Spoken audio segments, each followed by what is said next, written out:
Dari akun Wattpad AF_Lazurhaj03 Mayat dalam sumur. Tony FS berusaha membacakannya untuk teman-teman di sini. Bismillah. Assalamualaikum. Kematian akan selalu mengintai keluarga kecilmu. Jangan sampai kau biarkan Kina mati dalam keadaan yang mengenaskan. Dan ini dia selengkapnya di Tony FS. Mayat dalam sumur. Bunda, kenapa banyak darah di sekitar sumur? Yilya berjalan mendekati Kina yang berteriak dari belakang rumah. Sejak pertama kali dirinya masuk ke dalam rumah kumuh yang memiliki beberapa ruangan aneh, Yilya selalu merasakan hal mistis yang sangat tidak masuk akal baginya. Kina, putri kecilnya, selalu menemukan suatu kejadian aneh yang terjadi di belakang rumah. Ia selalu meneriakkan perkataan yang mampu membuat Yilya terkejut bukan main. Namun, pada saat Yilya menghampirinya, hal yang Kina ucapkan itu sama sekali tidak tampak di depan mata. "Mana sayang?" tanya Yilya seraya berusaha menahan kesal. Bukan pertama kali perkataan Kina membuatnya kaget. Toh selama beberapa hari mereka menempati rumah tersebut, Yilya sama sekali tidak pernah menemukan sesuatu yang aneh. Hanya saja, rumah tersebut memang begitu kumuh dan terasa berbeda karena lama tidak berpenghuni. "Loh, Bunda, tadi ada banyak darah di sini. Kina lihat sendiri. Tapi kalau Bunda datang, kenapa darah itu hilang?" Yilya menghela nafas kesal. "Sayang, Bunda lagi masak. Kina jangan kayak gitu lagi ya. Di sini nggak ada apa-apa. Tapi Bunda tadi, yuk Kina masuk kamar aja." Yilya segera menggendong tubuh kecil Kina. Tidak ada yang bisa Kina lakukan selain diam ketika tubuh kecilnya perlahan beranjak pergi. Namun, kedua bola mata Kina terus menatap sosok perempuan yang perlahan muncul dari dalam sumur. Perempuan itu melambaikan tangan, membuat Kina merasa terpikat dan semakin penasaran. "Bunda, perempuan itu siapa?" Yilya sama sekali tidak menghiraukan perkataan yang diucapkan Kina. Namun, ketika langkah kaki Yilya benar-benar tidak dapat bergerak lagi seperti membeku, Yilya mulai cemas. Ia tidak tahu apa yang sedang terjadi. "Astagfirullah, ada tante," seru Kina menunjuk perempuan yang baru saja muncul dari dalam sumur. Tubuh perempuan itu berlumuran darah. Kedua bola matanya menatap Yilya dengan tatapan sedih, tetapi sorot matanya penuh dengan kebencian. Rambut panjang perempuan itu terurai. Bau busuk sangat menyengat karena bagian tubuhnya tidaklah utuh. Sosok perempuan itu tidak memiliki satu tangan. Bagian usus tampak begitu hancur, keluar begitu saja dari perut. Bahkan perempuan itu hanya memiliki jari telunjuk. Entah apa yang telah terjadi. Ia benar-benar terlihat sangat menyedihkan. Yilya berusaha untuk menggerakkan tubuhnya, tetapi semua usahanya gagal. Terutama ketika perempuan itu malah menangis kencang. Suaranya sangat melengking. Ia menjerit sekuat tenaga, memecahkan keheningan. Jemari Yilya gemetar hebat.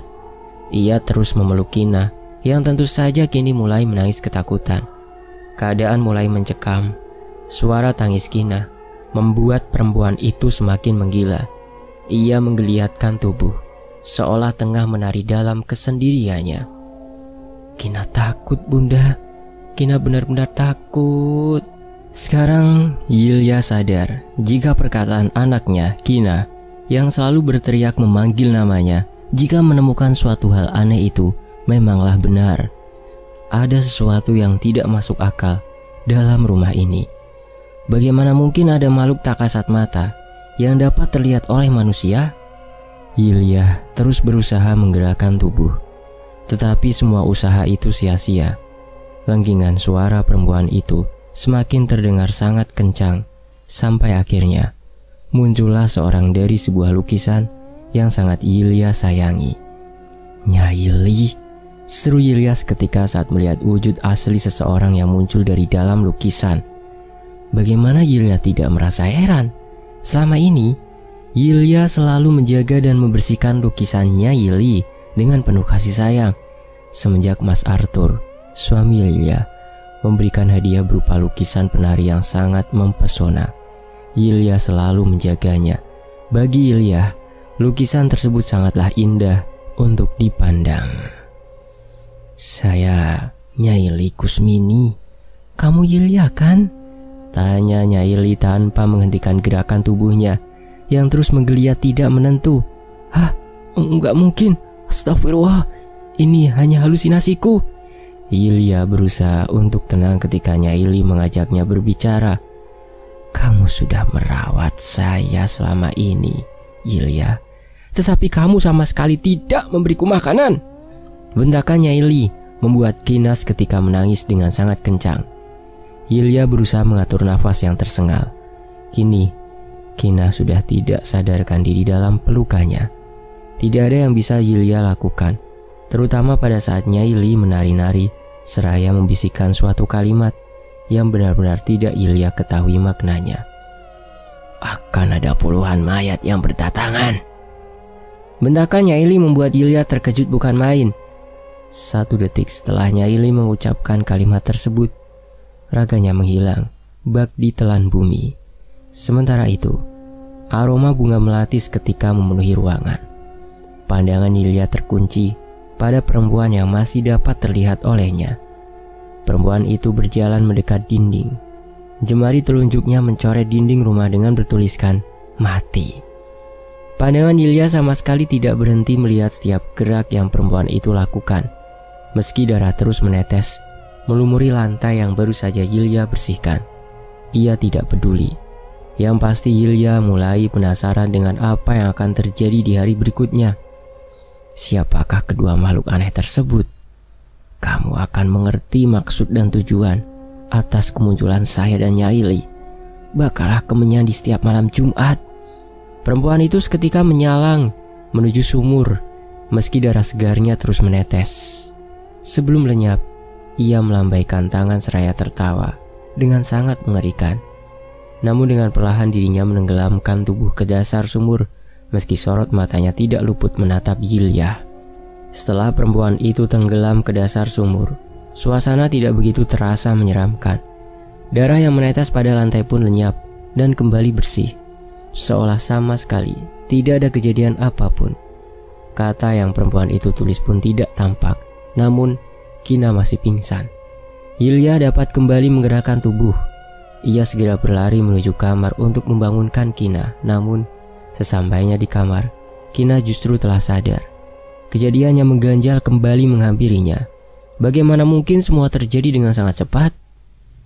Di sisi lain, "Udah pagi ya Bunda?" tanya Kina seraya mengusap kedua mata. Yilya menatap heran putrinya. Apa mungkin Kina lupa dengan kejadian yang baru saja ia alami? Padahal saat perempuan itu datang dan berteriak, Kina masih sadar dan terus menangis ketakutan. "Hah? Iya sayang, ini udah pagi. Kita sarapan yuk. Bunda udah masakin Kina makanan enak loh." Kina mengangguk cepat, meski Yilya masih menahan gemetar atas kejadian yang baru saja menimpanya. Ia berusaha untuk tetap bersikap biasa saja.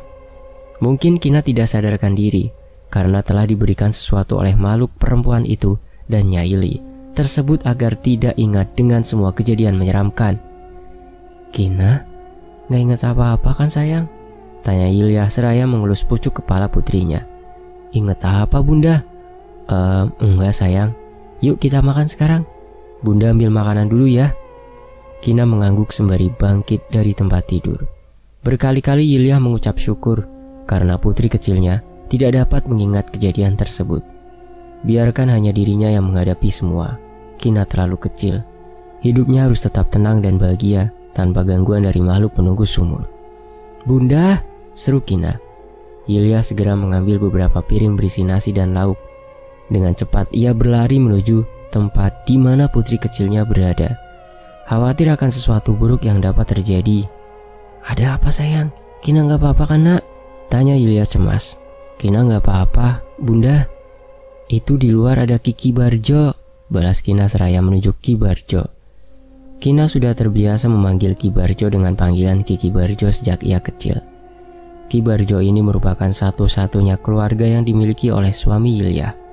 Usianya yang sudah lanjut membuat keluarga Yilya terpaksa untuk tinggal di rumah kumuh ini agar berdekatan dengan Ki Barjo.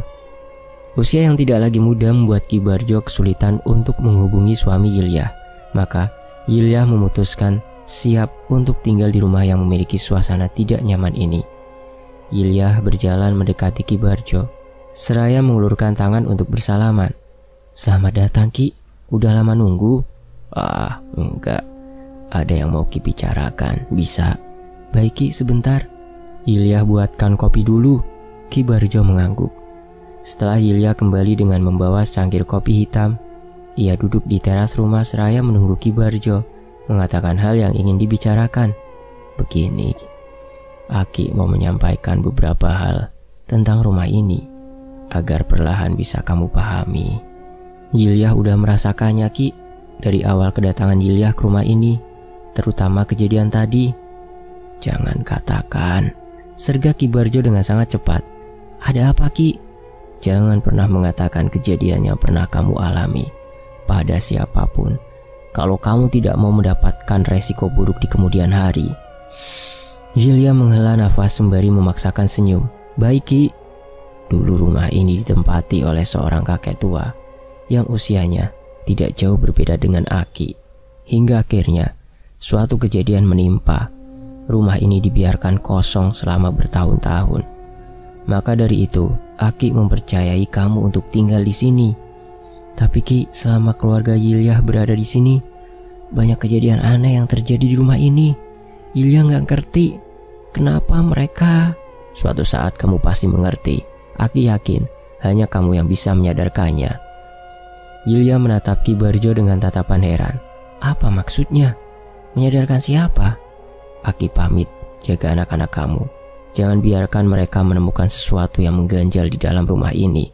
Terutama, jangan biarkan Kina berada di dekat sumur." "Baik Ki."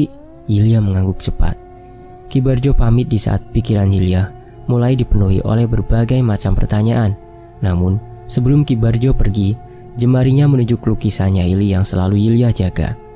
"Apalagi ini? Sebenarnya apa yang terjadi?" Yilyah mulai merasa ada sesuatu yang harus diselesaikan dalam rumah ini. Meski baru beberapa hari dirinya tinggal, tetapi ia sangat yakin bahwa kedatangannya ke sini bukan hanya untuk singgah, melainkan ia harus memecahkan suatu hal yang menyebabkan rumah ini menjadi tempat yang penuh misteri. Baru saja Yilyah berjalan masuk, Kina tidak ada di tempat. Yilyah berusaha untuk tenang dan berpikiran positif. Ia beranggapan bahwa putri kecilnya tengah menyimpan piring. Namun Yilyah terkejut bukan main ketika mendengar teriakan dari putri kecilnya. "Bunda, ada mayat di dalam sumur." Yilyah berlari menuju sumur. Ia mulai cemas. Sebenarnya apa lagi yang akan terjadi? Mayat seorang perempuan tergeletak begitu mengenaskan tepat di samping sumur. Wajahnya dipenuhi bekas sayat pisau. Begitu malang nasib perempuan yang bahkan sama sekali Yilyah ketahui. Saat Yilyah berjalan mendekat, muncullah roh dari dalam jasad perempuan malang itu. "Tidak ada kematian tanpa sebab," ujar roh perempuan malang itu seraya memaksakan senyum. Kina memeluk kedua kaki Yilyah dengan sangat erat. Ia terlihat sangat takut dengan kejadian mengerikan yang dilihat dengan kedua bola matanya. "Kina, sayang, kamu tutup mata sekarang nak," seru Yilyah. Ia sangat merasa khawatir dengan putri kecilnya.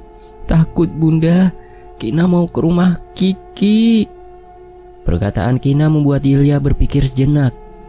Yilyah mengangguk cepat. Ia berpikiran untuk memanggil Ki Barjo yang baru saja meninggalkan rumahnya.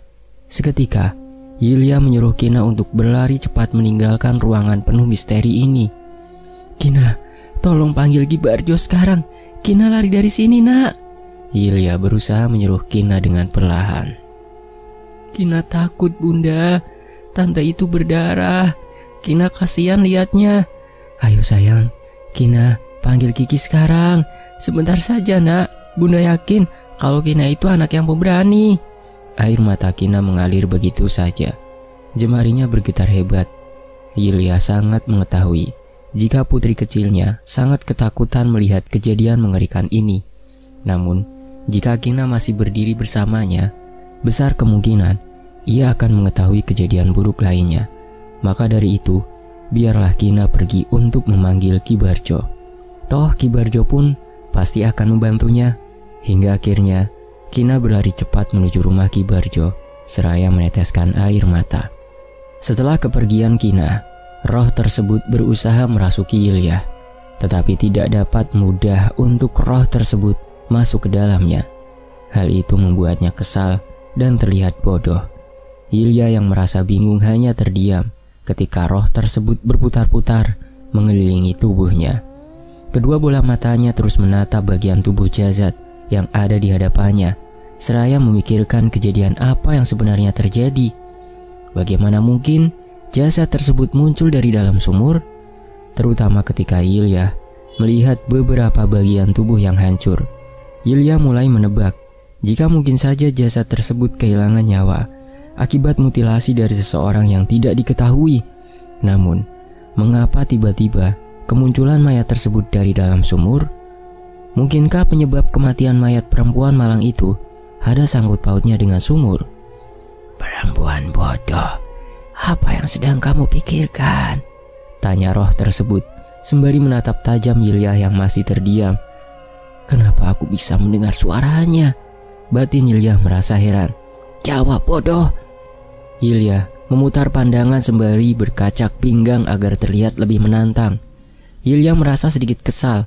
Baru beberapa hari dirinya menempati rumah ini, tetapi banyak kejadian aneh dan hal mistis yang membuat kehidupannya terganggu. Aku sangat merasa iba dengan keadaan jasadmu yang terlihat sangat mengenaskan. Perkataan Yilya mampu membuat roh tersebut menggila. Hampir saja ia mencekek leher Yilya, tetapi gerakan lincah dari tubuh Yilya mampu untuk menyelamatkan dirinya. Yang seharusnya merasa iba itu kamu, bodoh. Akan kupastikan jika kehidupanmu tidak tenang karena suami. Hentikan! Seru Ki Barjo dengan cepat ketika ia baru saja datang bersama dengan Kina. Roh perempuan malang itu tersenyum meremehkan ketika Ki Barjo menunjuk ke arah sumur. Yilya merasa heran, seolah hanya Ki Barjo lah orang yang dapat menjawab seluruh pertanyaan tentang hal aneh yang ada pada rumah ini. Namun, Yilya kembali teringat dengan perkataan Ki Barjo bahwa hanya dirinya yang dapat menyadarkan. Entah itu menyadarkan siapa, yang pasti Yilya bertekad untuk berusaha mengungkap semuanya. Yilya sudah siap atas kejadian buruk yang bisa saja ia hadapi di kemudian hari. Pergi dari sini, siluman! Bentak Ki Barjo dengan penuh emosi. Pandangan Yilya sesekali menatap Ki Barjo. Bertahun-tahun ia mengenal lelaki yang usianya tidak lagi muda ini. Baru pertama kali Yilya melihatnya meluapkan emosi. Tenang saja, aku sadar diri. Siluman sepertiku memang tidak pantas berada di sini. Tetapi, apakah pantas jika ada seorang manusia bejat yang menjelma? Kuperingatkan sekali lagi untuk kau lenyap dari sini. Baik, tidak perlu mengeluarkan nada tinggi, Tuan. Kau membuat cucu kesayanganmu ini ketakutan, sindir perempuan malang itu seraya menunjuk Kina. Bukan urusanmu. Jangan pernah kau muncul kembali, atau aku akan membongkar semua. Lenyap kau, siluman! Bentak Ki Barjo yang terakhir kalinya membuat perempuan malang itu tersenyum seraya mengatur nafas kesal. Akan kubalas. Kematianku bukan hal yang wajar. Dengar ini, Yilya. Aku tidak akan membiarkan hidupmu tenang. Perempuan malang itu menghilang dengan cepat. Tidak ada yang tersisa. Semua masih sama seperti kejadian pagi tadi. Seluruh jejak atas kedatangan makhluk yang entah berasal dari mana itu mendadak hilang. Kina masih menangis. Ia terlalu kecil untuk memahami semua perkataan yang didengar olehnya. Ki Barjo segera memeluk Kina untuk menenangkan dan memberi rasa aman untuk cucu yang sangat ia sayang. Jangan nangis lagi ya. Cucu Aki nggak boleh takut. Ada Kiki di sini. Takut, Ki. Kina nggak suka tinggal di sini. Kina nggak mau ketemu mayat itu lagi. Ki Barjo menghela nafas berat. Ia tampak khawatir. Kina nggak perlu takut, karena ada Kiki. Tenang ya, nak. Kina nggak mau tinggal di sini, Bunda. Ujar Kina mengeluh seraya menatap Yilya, meski tubuhnya masih berada dalam dekapan Ki Barjo. Jangan ingat kejadian tadi sayang. Di sini ada bunda, ada Kiki. Kina mau ketemu ayah. Yulia mengangguk cepat. Ayah masih kerja sayang. Nanti sore pasti pulang kok. Kina sabar ya. Kalau Kina masih takut di sini, Kina boleh main ke rumah Kiki dulu. Yuk, kita main. Tapi Kina harus janji, enggak boleh nangis lagi. Bujuk Ki Barjo seraya mengusap air mata Kina. Boleh bunda? Tanya Kina seraya menatap Yulia. Boleh sayang. Kina mulai tersenyum sembari mengalihkan pelukan pada Yulia. Ki Barjo mengajak Kina untuk bermain agar Kina tidak lagi mengingat kejadian mengerikan itu. Ditambah Yulia harus membeli sayuran bersama Bu Nirma, tetangga sebelah, di tempat biasa. Setelah Kina dan Ki Barjo pergi, Yulia berjalan menuju lemari untuk mengambil selembar uang. Namun betapa terkejut dirinya di saat ada jemari tangan yang mencengkeram lengannya. Yulia berusaha melepaskan diri, tetapi sungguh cengkeraman tersebut tidak bisa terlepas dengan mudah. Yulia terus merapalkan doa-doa agar diselamatkan dari segala kejadian buruk yang akan menghampirinya. Dengan cepat, Yulia mengeluarkan seluruh baju yang ada di dalam lemari tersebut agar tahu makhluk apa yang kini mengganggunya. Ternyata Yulia sama sekali tidak menemukan makhluk apapun. Cengkeraman itu sama sekali tidak terlihat pemiliknya. Hanya ada potongan tangan yang terus mencekam. Darah berlumuran terus menetes, membuat lemari milik Yulia benar-benar berantakan. Apalagi ini? Ujar Yulia seraya memejamkan mata. Tolong biarkan aku pergi. Akan kuselesaikan semua permasalahan yang ada di rumah ini. Beri aku waktu. Usai perkataan Yulia, jemari itu perlahan mulai terlepas begitu saja. Sekarang Yulia semakin merasa yakin ia harus mengusut tuntas semua hal yang berkaitan dengan rumah barunya ini, terutama mengapa hidupnya diganggu oleh mayat-mayat yang entah berasal dari mana. Yulia segera berjalan menuju tukang sayur bersama dengan Bu Nirma. Meski dalam hatinya ia tidak berhenti untuk memikirkan langkah apa yang selanjutnya akan Yulia lakukan. Sudah, tidak perlu dipikirkan tentang mayat dalam sumur itu, Bu Yulia, ujar Bu Nirma tiba-tiba. Seketika langkah Yulia terhenti. Ia merasa terkejut bukan main atas perkataan yang Bu Nirma ucapkan. Bagaimana mungkin tetangga barunya itu mengetahui tentang mayat yang selalu muncul dalam sumur? Tunggu, Bu Nirma tahu sesuatu? Bu Nirma mengangguk cepat. Sedikit banyaknya saya tahu, tapi biarlah Bu Yulia tahu sendiri dengan hal yang akan ibu lakukan nanti. Saya cuma bisa bantu sedikit saja. Kalau ibu dapat kesulitan nanti, tolong bantu saya, Bu. Di sini saya hanya orang baru yang terpaksa harus menyelidiki hal yang tidak masuk akal. Saya yakin hanya ibu bisa menyadarinya. Lagi-lagi ada orang yang berkata bahwa hanya Yulia yang dapat menyadarinya. Sebenarnya, siapa yang harus ia sadari? Mengapa semua terlalu rumit? Hati-hati dengan sumur itu, Bu. Terutama dengan Kina dan si kecil. Sumur bukan tempat yang cocok untuk mereka. Hal buruk akan terjadi, tidak menutup kemungkinan dengan kematian. Sementara itu, di sisi lain, Bu Nirma, bisa tolong antar saya beli kemenyan? Hah? Enggak salah dengar nih. Bu Yulia mau manggil setan ya? Tanya Bu Eni, salah satu tetangga Yulia yang tiba-tiba muncul di hadapannya. Bu Eni memang selalu bersikap demikian. Perkataannya selalu membuat orang di sekitar merasa tidak nyaman berada di dekatnya. Jangan jawab perkataan Bu Eni. Yuk, kita pergi aja, bisik Bu Nirma dengan cepat. Tapi, apa benar kata Bu Eni? Kalau kemenyan itu buat manggil? Enggak Bu Yulia. Bu Yulia pasti tahu jawabannya nanti. Gak usah khawatir. Yulia mengangguk, berusaha untuk tetap tenang. Bu Eni merasa kesal ketika perkataannya sama sekali tidak dijawab. Ia berkata, dasar orang baru gak tahu diri, sombong banget sih. Lihat aja nanti, saya sebarkan pada semua orang di kampung ini kalau kamu melihara makhluk tak kasat mata.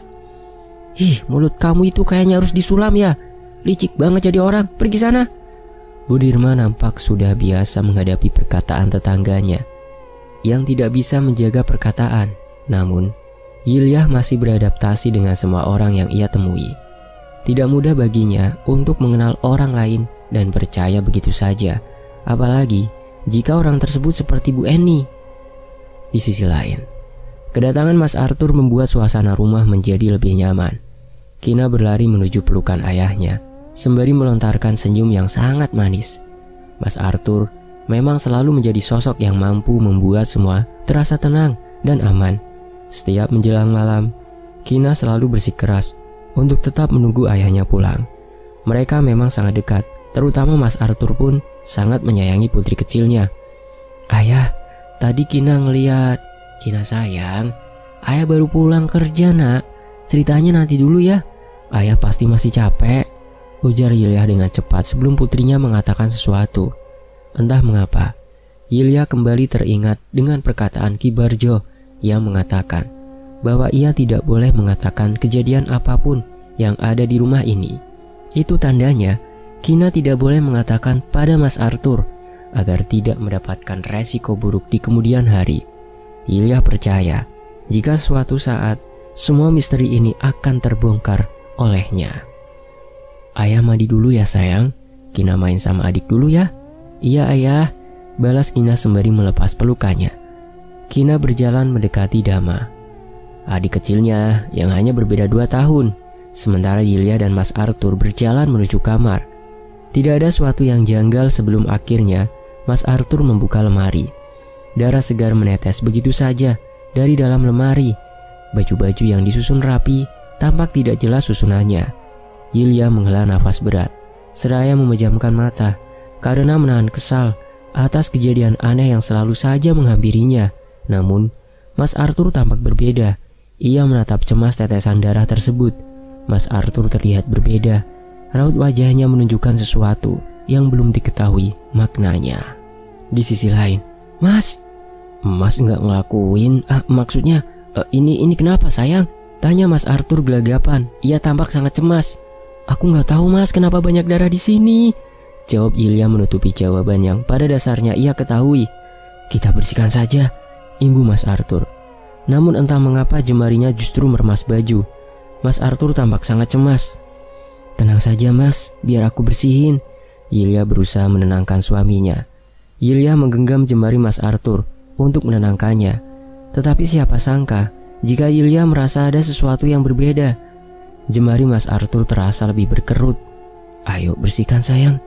Yilya mengangguk dan mulai bangkit untuk mengambil lap kain. Namun ada sesuatu yang terjadi di luar dugaannya. Ada seseorang perempuan berwajah pucat yang tiba-tiba muncul dan berusaha mencekik lehernya. Yilya meronta ketakutan. Perempuan berwajah pucat itu terus mencekik Yilya. Mas Arthur yang melihat kejadian tersebut segera berusaha melepaskan cekikan dari leher istrinya. "Mas, sakit." Yilya berusaha menghirup udara meski sulit rasanya. "Pergi kau, pergi," seru Mas Arthur seraya menjambak rambut panjang dari perempuan berwajah pucat tersebut. Perempuan tersebut mematahkan kepala di hadapan Yilya dan Mas Arthur seraya berteriak, "Nyawa dibalas nyawa, akan kuhabisi kalian." Yilya tampak tidak mengerti dengan perkataan yang perempuan tersebut lontarkan. Apa maksudnya? Siapa sebenarnya yang sudah membunuh perempuan berwajah sendu tersebut sampai akhirnya yang muncul di hadapan Yilya dan mengusik keluarganya? Yilya sama sekali tidak mengerti. Dirinya tidak pernah memiliki musuh, jangankan membunuh manusia lain. Yilya bahkan sangat tidak tega ketika melihat orang lain kesakitan. Lalu, apa maksud dari perkataan perempuan berwajah pucat tersebut? "Jangan pernah kau sentuh tubuh anak dan istriku," bentak Mas Arthur. "Jangan munafik." Sosok perempuan tersebut mengambil suatu organ dalam yang berada di kepalanya sendiri sembari tertawa mengerikan. Ia mengeluarkan otak manusia yang sudah hancur dan bercampur dengan darah.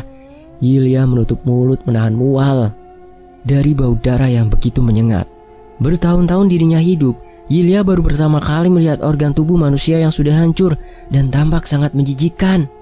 "Kalian masih mempunyai otak yang dapat berfungsi dengan baik. Tidak sehancur ini.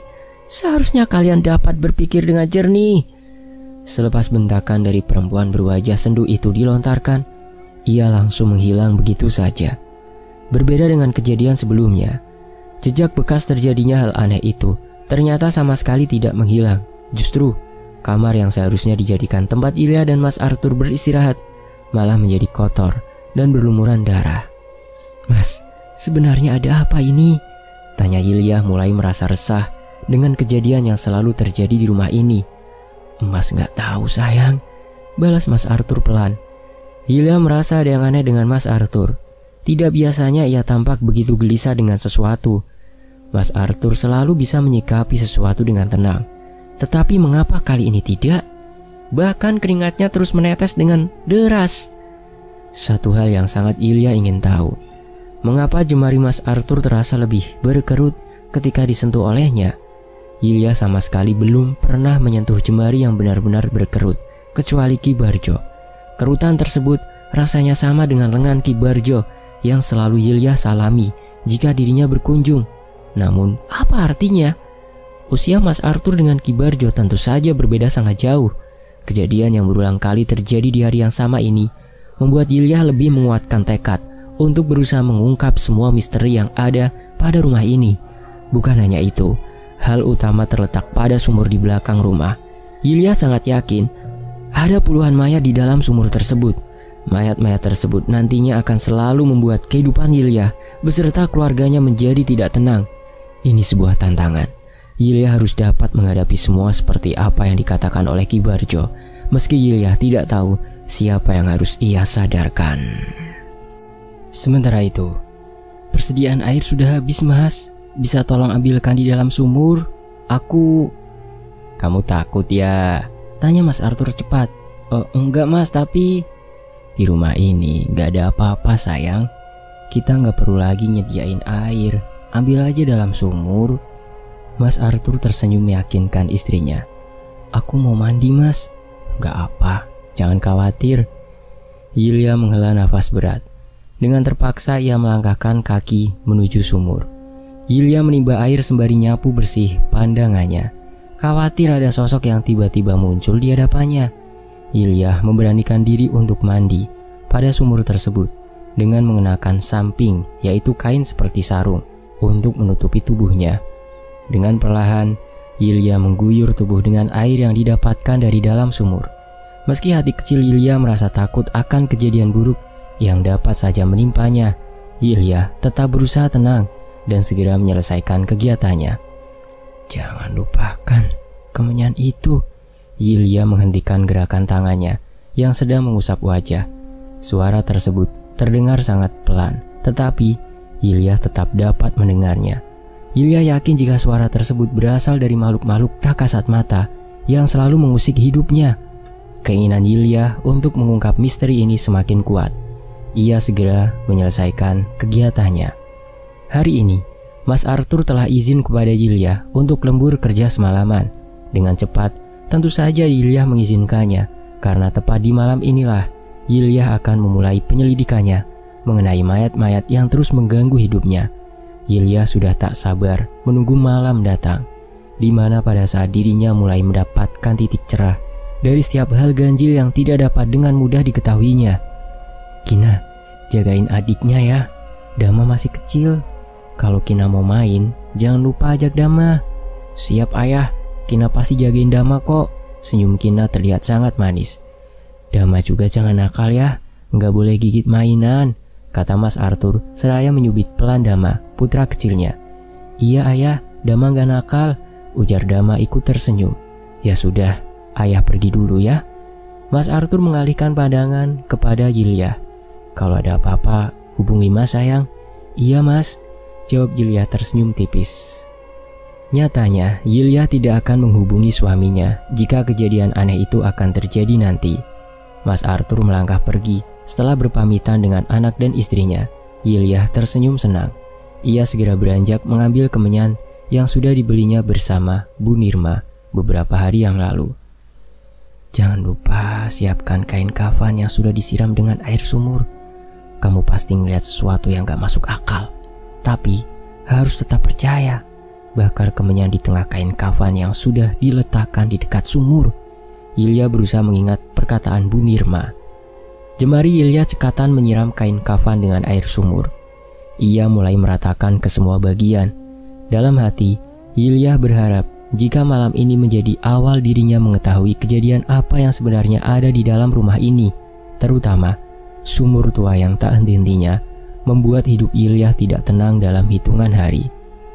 Kina dan Dama sudah terlelap beberapa menit yang lalu. Hal tersebut membuat Yilya merasa sedikit tenang. Yilya tidak menginginkan kedua buah hatinya melihat kejadian mengerikan di dalam rumah ini, terutama Kina. Gadis kecil itu tidak boleh mengalami kejadian buruk lagi. Cukup bagiannya melihat sosok mayat yang mengerikan. Yilya tidak akan membiarkan Kina melihatnya lagi. Sementara itu di sisi lain, suara Yilya terdengar sangat tenang memanggil, "Nyilini, Lini, Li, Nyi." Kedua bola mata Yilya tertutup rapat. Kali ini Yilya duduk di hadapan Kemenyan yang mulai mengeluarkan aroma aneh. Yilya mengucapkan kalimat pemanggil Nyai Li yang sudah diperintahkan oleh Ki Barjo sebelumnya. Tidak berselang lama, suasana mulai mencekam. Yilya merasa ada seseorang yang memegang bahunya dari belakang. Yilya yakin jika itu adalah Nyai Li. Namun Yilya belum bisa membuka kedua bola mata selama beberapa menit agar nyawanya tidak melayang. Sebenarnya hati kecil Yilya pun merasa takut ketika membayangkan kejadian buruk yang bisa saja membuatnya mati konyol. Tetapi Yilya memiliki tekad yang kuat. Ia berusaha memberanikan diri untuk menghadapi semuanya. Perkataan Ki Barjo dan Bu Nirma telah mampu mendorongnya untuk memecahkan misteri ini. Terutama Yilya tidak ingin ada sesuatu yang terjadi pada kedua buah hatinya. "Buka matamu," ujar Nyai Li dengan sangat lembut. Seketika Yilya menuruti perkataan Nyai Li dan membuka kedua bola matanya dengan perlahan. Betapa terkejutnya Yilya ketika melihat dengan mata kepalanya sendiri. Ada puluhan mayat berlumuran darah di sekitar sumur. Hampir dari seluruhnya tidak memiliki bagian tubuh yang utuh. Napas Yilya mulai tak beraturan. Kedua bola matanya mulai memanas, siap menumpahkan air mata kesedihan. Melihat mayat-mayat itu terkapar tak berdaya, Yilya merasa sesak. Manusia berakal mana yang tidak terluka ketika melihat puluhan mayat yang sudah tak bernyawa? Yilya menangis jadi-jadinya. Ia masih merasakan pegangan tangan dari Nyai Li. Mungkin itu sebabnya Yilya dapat melihat puluhan mayat tersebut. Dalam hati, Yilya terus bertanya, apa penyebab mayat-mayat ini terbunuh? "Lihatlah ke dalam sumur, Yilya. Jangan takut." Perkataan Nyai Li membuat Yilya mulai beranjak dari tempat duduknya untuk melihat ke dalam sumur. Ya Allah, tubuh Yilya gemetar hebat. Sumur yang biasanya mengeluarkan air segar untuk mandi dan buang air, kini tampak menjijikan. Banyak potongan organ manusia yang terpotong dan tampak busuk di dalam sana. Yilya benar-benar sudah tidak dapat menahan lagi. Air matanya mengalir deras. Apa maksud dari semua ini? Yilya mulai menebak jika puluhan mayat ini merupakan korban mutilasi dari orang yang tidak bertanggung jawab, karena seluruh mayat terlihat sangat mengerikan. Tubuh mereka tidaklah utuh, bahkan banyak di antaranya yang tidak memiliki bentuk. Rasa takut Yilya seketika berubah menjadi rasa iba. Ketika melihat seluruh kejadian malam ini, Yilya sama sekali tidak takut melihat mereka. Justru dorongan yang ada pada dirinya mulai kembali menguasai. Yilya harus segera mengungkap semuanya. "Kamu harus menyadarkannya, Yilya," ujar sosok kuntilanak merah. Tubuhnya sangat hancur, tetapi entah mengapa Yilya masih dapat mendengar dan melihatnya berbicara. "Tolong katakan, siapa yang harus kusadarkan? Aku akan membantu kalian semua untuk..." Kata Yilya terputus. "Kami sudah mati. Lelaki itu pun harus mati dengan keadaan yang lebih mengenaskan." Lelaki itu siapa? Teka-teki ini terlalu sulit untuk ditebak dalam satu waktu. Yilya masih tampak tak percaya dengan hal yang dilihatnya pada malam hari ini. Tentu saja, bukan mudah untuk mempercayai adanya puluhan mayat dalam sumur. Bahkan, Yilya sendiri pun masih tak menyangka. "Tolong jelaskan. Aku sama sekali tidak mengetahui apapun di sini. Aku hanya orang baru yang menetap di dalam rumah ini." "Lelaki itu ada di sekitarmu. Sadar dan menyadarkanlah, Yilya. Kami tak akan mengganggu keluarga kecilmu setelah semua ini terungkap. Namun yang pasti, lelaki itu harus mati." Seketika, ada salah satu makhluk yang mendekat ke arah Yilya seraya menunjuk jemarinya pada dahi Yilya. Makhluk itu memberikan sedikit sentuhan seraya menekan dahi Yilya. Darah menetes pada dahi tersebut sampai menempel pada kain kafan. Makhluk itu seolah memberikan kekuatan gaib. Jangan biarkan Kina mendekati sumur. Kina dapat melihat sesuatu yang belum tentu manusia lain dapat melihatnya. Yilya mengangguk. Pantas saja, selama ini Yilya tidak dapat melihat sesuatu yang Kina takutkan. Ternyata Kina berbeda. Mayat-mayat ini menjadi tanggung jawabmu, bukan karena kau adalah si pembunuh, melainkan pembunuh itu berada di dekatmu. Tangis Yilya mulai mereda. Batinnya masih terasa sakit ketika melihat jasad puluhan mayat yang sudah sangat tidak tampak rupanya. Namun seketika Yilya menyadari bahwa semua mayat yang ia lihat hanyalah perempuan. Apa maksud dari semua ini? Manusia mana yang tega membunuh dan memutilasi perempuan? Neraka lebih pantas untuknya. Pikiran Yilya mulai menerka.